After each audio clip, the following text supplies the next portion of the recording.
Hi. என்னது? நாளைக்கு படத்துக்கு போகணுமா? ஆ, அது வந்து ஆ, சரி, ஓகே. ஐயோ, ஓகே சொல்லிட்டோமே. இப்போ நான் நோட சொல்லியிருக்கணும். எப்படி நோ சொல்கிறதுன்னு தெரியாதனால தானே ஓகே சொன்னேன். ஐயோ, இப்போ நாளைக்கு போக முடியாது, கோச்சுக்குவாரு. நோ சொல்லியிருக்கணுமோ? எப்படி சொல்கிறதுன்னு தெரிஞ்சால் தானே சொல்கிறது. நோ சொன்னால் கோச்சுக்கோல என்னமோ யோசிச்சேன். இந்த மாதிரி நம்ம நிறையா பேர் புலம்பியிருப்போம். ஏன்னா நம்மளுக்கு கரெக்டான இடத்துல நோ சொல்லாதனால அதை வச்சுக்கிட்டு நம்ம அதை பண்ண முடியாமையும் இல்லாமல் நோ சொல்லாமல் செஞ்சுதான் ஆகணுங்கிற கட்டாயத்துக்கு போய் கடைசிக்கு சொதப்பி அந்த மாதிரிலாம் நிறைய நடந்திருக்கும். கரெக்டாக? இதுக்கு முக்கியமான காரணம் என்னன்னு பார்த்தீங்கன்னா, நம்ம சொல்ல வேண்டிய இடத்துல நோ சொல்லாதது தான்.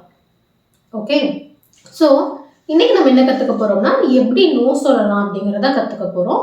ஆனால் அதுக்கு முன்னாடி லெசன்குள்ளே போகிறதுக்கு முன்னாடி நான் உங்களுக்கு சொல்கிற ஒரு அட்வைஸ், நம்ம எல்லா இடத்துலையுமே எஸ் சொல்லிகிட்டே இருக்கணும்னு அவசியம் கிடையாது. நம்ம சில இடங்களில் நம்மளால் முடியாத இடங்களில் நோ சொல்கிறது தப்பே கிடையாது.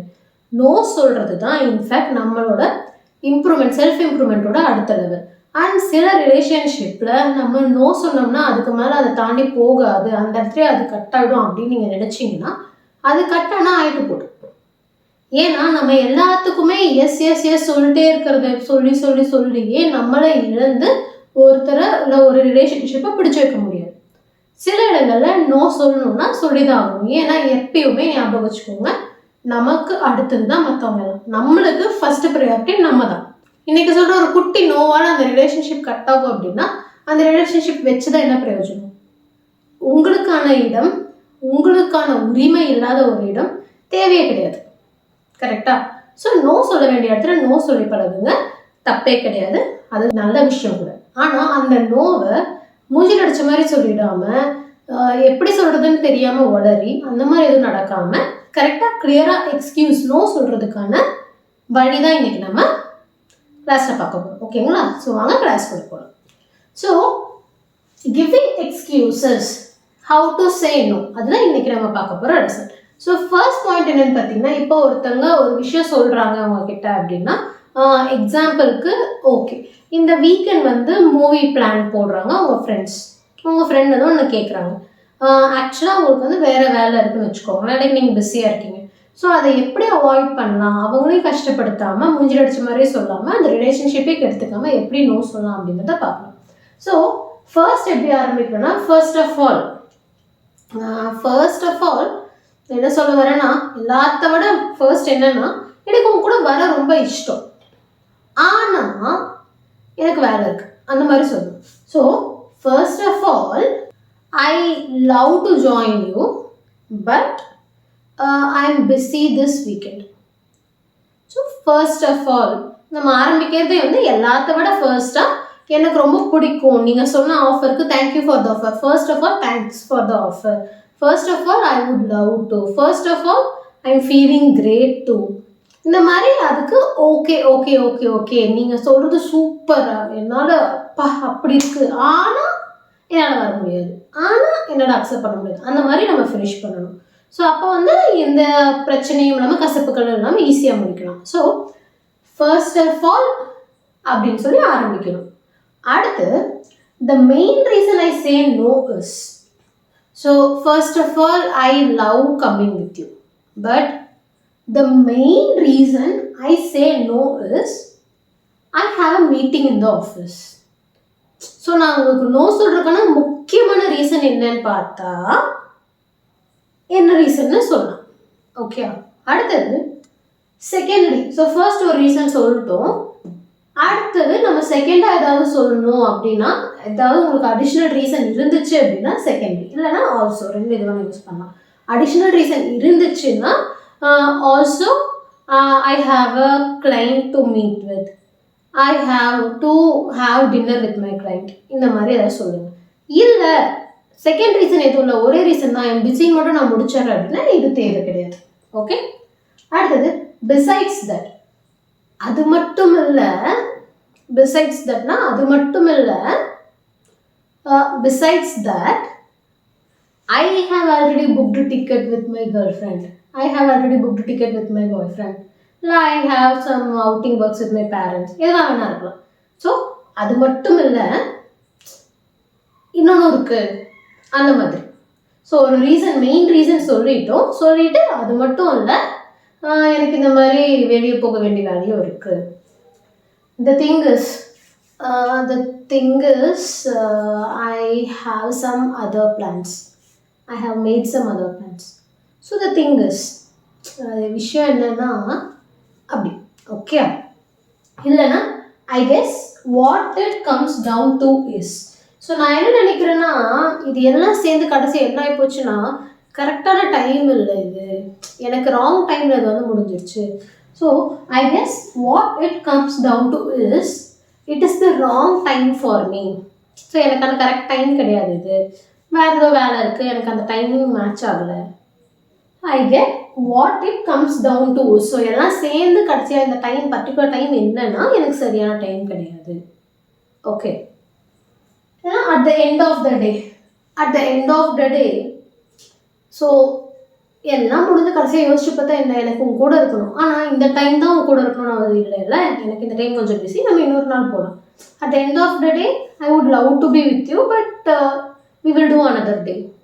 அந்த மாதிரி இல்லை அப்படின்னா என்ன சொல்கிறாங்களோ என்ன சொன்னாலும் first I would love to, I really would, எனக்கு அது ரொம்ப பிடிக்கும், கண்டிப்பாக செம்மையாக இருக்கும், நான் செஞ்சே ஆகணும், ஆனால் I am busy this weekend. I would love to, I really would, but so இந்த வார்த்தைகள்லாம் சொல்கிறப்ப சின்சியராக சொல்லணும். சும்மா நம்ம பேச்சுக்கு தான் சொல்கிறோமோ அப்படி கூட இருக்கலாம், ஆனால் அது வந்து அவங்களுக்கு ஃபீல் ஆகிடக்கூடாது. ஸோ சொல்லும்போது நல்லா சின்சியராக, ஐயோ இந்த சான்ஸ் போய் நான் மிஸ் பண்ணிட்டேனே அப்படிங்கிற அந்த ஃபீல் வர மாதிரி சொல்லணும். ஓகேங்களா? ஸோ கூட சேர்ந்து சொல்லுங்கள். ஃபர்ஸ்ட் ஆஃப் ஆல், ஸோ எல்லாத்துக்கும் முதல்ல என்னன்னா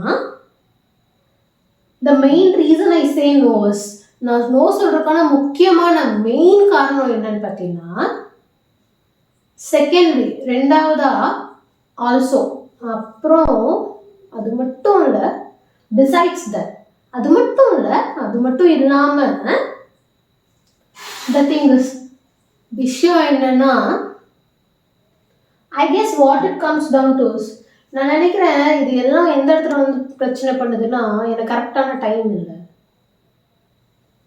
at the end of the day, so நான் கடைசியாக முடிவில் என்னன்னு பார்த்தோம் அப்படின்னா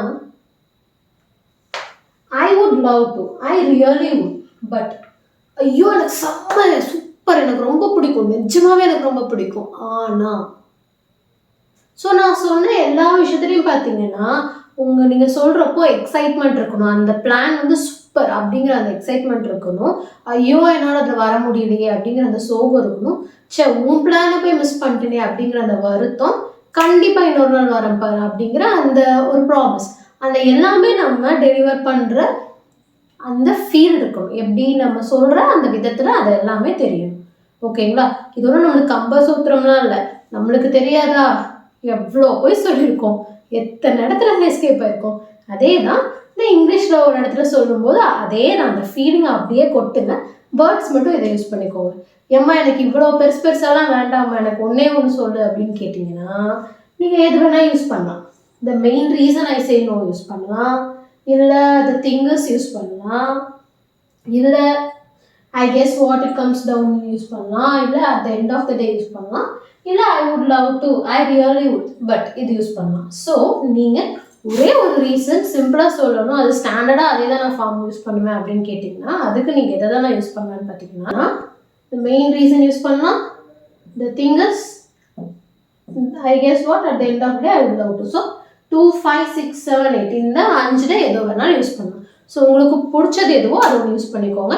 என்னோட ஃபேவரட் கேட்டிங்கன்னா என்னோட ஃபேவரட் இதுதான். ஸோ நீங்கள் சொல்கிற பக்கா சூப்பர், எனக்கு அது ரொம்ப பிடிச்சிருக்கு, கண்டிப்பாக பண்ணி ஆகணும், ஆனால் இந்த டைம் இப்படி ஆகிப்போச்சு அப்படிங்கிற மாதிரி மெயின்டைன் பண்ணிக்கலாம். ஸோ சொல்கிறவங்களுக்கும் அவங்க பிளான் சூப்பர் அப்படிங்கிற ஃபீலிங்கும், அடா இவங்க நிஜமாவே இந்த டைம் பிஸியாக இல்லாமல் இருந்தாங்கன்னா வந்திருப்பாங்கடா ஆச்சா அப்படிங்கிற அந்த ஃபீலிங் கொடுக்கும். ஸோ அந்த குட்டி குட்டி கிளாஷஸ்லாம் எதுவும் நடக்காமல் நான் கூப்பிட்டு வரமாட்டேன்னு போயிட்டியா, உனக்கு என்னோட பெரிய வேலை இருக்கா, அந்த மாதிரி ஃபீலிங்லாம் இல்லாமல் கொஞ்சம் ஈஸியாக முடிக்கும் அதுக்கானது. ஓகேங்களா? ஸோ நான் ஏற்கனவே சொன்ன மாதிரி நோ சொல்ல எங்கேயுமே தயங்காதீங்க. என்ன மூஞ்சில் அடித்த மாதிரி நோ சொல்லாமல் கொஞ்சம் அப்படியே பாலிஷ்டாக ஸ்மூத்தாக சொல்லுங்கள். ஏன்னா அந்த ரிலேஷன்ஷிப்பும் நம்மளுக்கு முக்கியம். ஆனால் அதுக்காக நோ, அந்த ரிலேஷன்ஷிப் முக்கியங்கிறதுக்காக நோ மட்டும் சொல்லாமல் நான் எஸ் எஸ் எஸ் எஸ்ன்னு எனக்கு விருப்பம் மீறி சொல்கிறதும் தப்பு. அப்படிப்பட்ட ரிலேஷன்ஷிப் நம்மளுக்கு தேவை கிடையாது. ஓகேங்களா? ஸோ இன்றைக்கி உங்களோட ஹோம்ஒர்க் என்னென்னா, உங்களோட ஃப்ரெண்டு உங்களை படத்துக்கு கூப்பிட்றாங்க. ஆனால் நீங்கள் ஏற்கனவே அந்த படத்தை இன்னொரு ஃப்ரெண்டு கூட சேர்ந்து டிக்கெட் புக் பண்ணிட்டீங்க. அப்போது இந்த ஃப்ரெண்டுக்கிட்ட நீங்கள் எப்படி நோ சொல்வீங்க, என்ன எக்ஸ்கியூஸ் கொடுப்பீங்க அப்படிங்கிறத இதில் ஏதோ ஒரு ஃபார்மேட் உங்களுக்கு பிடிச்சதை செலக்ட் பண்ணிட்டு அதை கமெண்ட்டில் சொல்கிறீங்க. அதுதான் உங்களோட ஹோம்ஒர்க். ஓகேங்களா? ஹோம்ஒர்க் கண்டிப்பாக பண்ணிவிடுங்க, மறந்துடாதீங்க. ஓகே, இதுக்கெல்லாம் நோ சொல்லக்கூடாது, இதுக்கெல்லாம் எக்ஸ்கியூஸ் கிடையாது. ஹோம்ஒர்க்குக்கு எக்ஸ்கியூஸ் கிடையாது. ஸோ ஹோம்ஒர்க் கண்டிப்பாக பண்ணிடணும். ஓகேங்களா? Okay, thank you.